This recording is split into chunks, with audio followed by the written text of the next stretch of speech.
Thanks, Rita. I'm Gemma Dawson and you're watching Look North.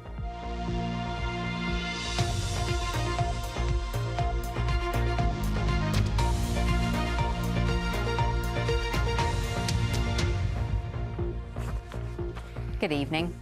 A leaflet for an election campaign with little or no reference to the party being represented.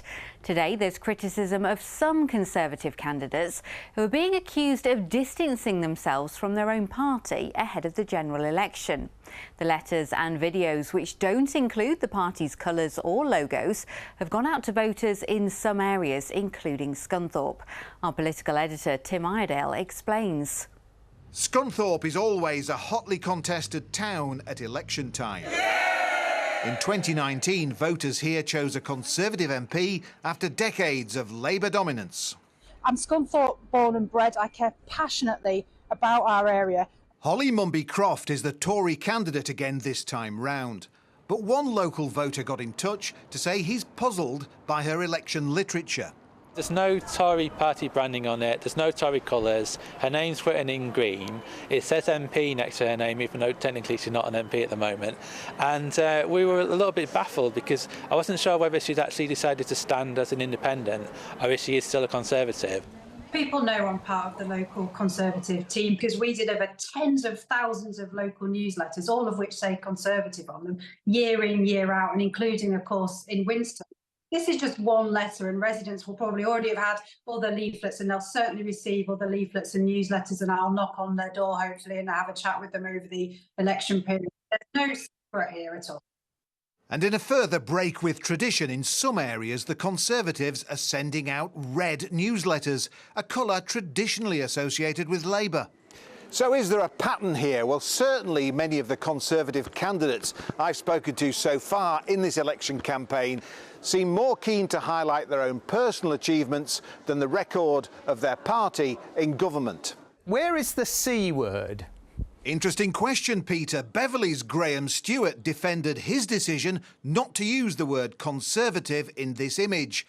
Meanwhile, Lincolnshire Tory Sir Edward Lee appears to be staying loyal to the party brand.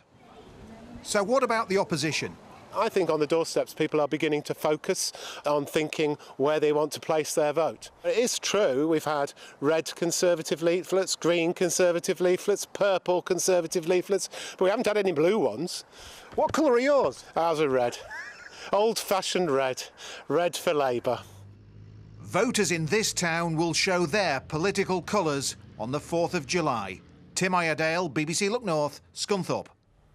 Well, a number of candidates have already confirmed they'll stand for election in Scunthorpe, and there'll be a full list of candidates standing in all the seats on the BBC website when nominations close later this week. Next tonight, a man has been jailed after terrorising shop staff in Grimsby with a meat cleaver. 34-year-old Joe Burns tried to rob a shop on Laceby Road in the town in October, but was tackled by a shop worker. He's been sent to prison for 9 years for robbery and possession of a blade. Construction workers has started on a new travel lodge and Starbucks in Skegness. The hotel will open next summer, while the Starbucks is due to open in the spring. Developers Bernie Group bought the former Crazy Golf site on South Parade from the local district council for just £1. Train maker Siemens says its new Goole factory would produce a new fleet of battery-powered trains if it can secure orders from Britain's rail operators.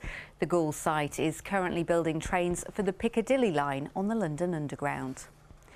Now, a small gesture that no one witnessed, but it'll mean so much to so many.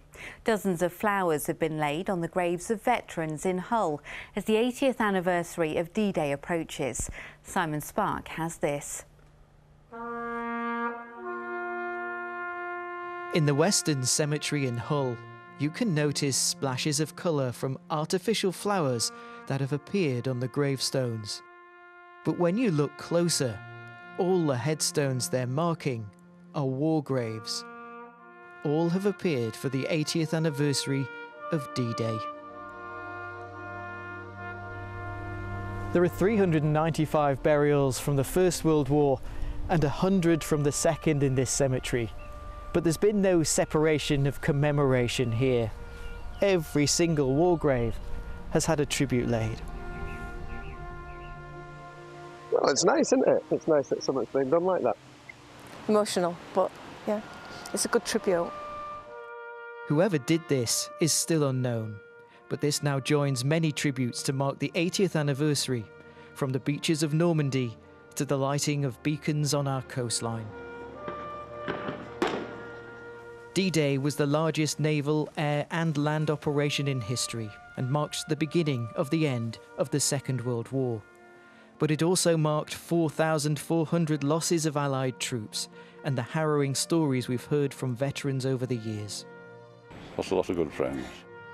They're the heroes, we aren't. The heroes are still here. This, a simple, poignant and powerful message of remembrance. Simon Spark, BBC Look North, Hull. Well, let's turn now to the weather forecast with Paul Hudson. Well, thanks so much. Good evening. Quite chilly over the next few days, particularly at night, but there'll be some sunshine for all of us. Tonight then looks dry with decent clear periods, a bit of patchy cloud in the west, but certainly much lower temperatures compared with recent nights. We're looking at lows around 4 or 5 degrees. So a chill in the air first thing in the morning, but it should be a bright start with a good deal of sunshine. However, clouds will bubble up through the day. There is a risk actually of 1 or 2 fleeting showers. Temperatures a bit disappointing for early June, 15 or 16 degrees Celsius, but into tomorrow evening it should be fairly sunny, although again a little on the cool side. That's the forecast. Well, that's all from us tonight. Look North's back again at 6:25 tomorrow morning. But for now, good night.